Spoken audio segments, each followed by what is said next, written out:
πέρασμα του χρόνου κι είμαι μόνος, δίχως πλήρωμα στην άκρη αυτού του μόνου. Ένα ταξίδι ακόμα λαχταρό, μια σπιρατίνα στην καρδιά να κλέψω, στα πόδια της εχμάλωτος να πέσω. Το θέλω και το μπορώ. Είναι ο χάρτης μου σκισμένος και μισός, από τότε που σε έχασα στα κύματα στους ήχους μιας ειρήνας που δεν άκουσα ο χαζός. Το έχω τώρα βρει το μυστικό, αλλά με ποια θα πρέπει να το μοιραστώ? Με μια πηξίδα αγκαλιά, τους χτύπους της καρδιάς που δίνουν το ρυθμό που πιτραβώ. Στο πέλαγο στο ταξίδι ξεκινώ.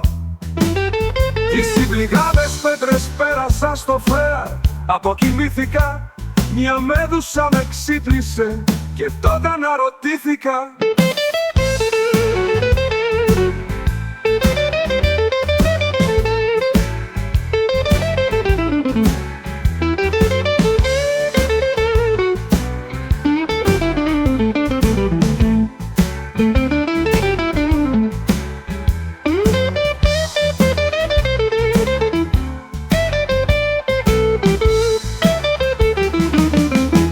Πετρώνει πιο πολύ το βλέμμα της μέδουσας ή το δικό σου. Τραβάω μια κόκκινη γραμμή στο χάρτη πόσο ολοταχώς την κόλαση του δάτη. Πλησιάζω το βλέμμα σου πρώτα με πετρώνει και ύστερα με λιώνει.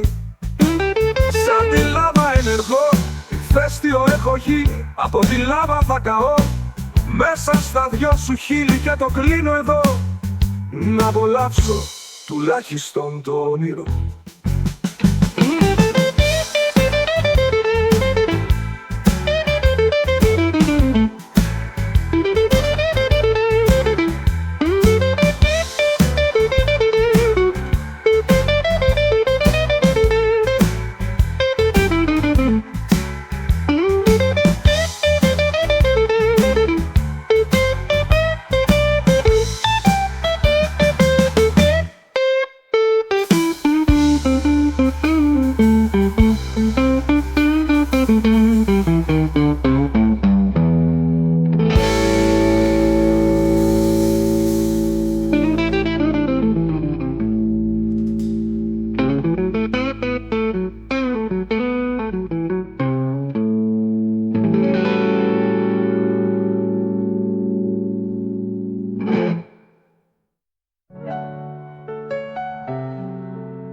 Νησιάζω το βλέμμα σου πρώτα με πετρώνει και ύστερα με λιώνει.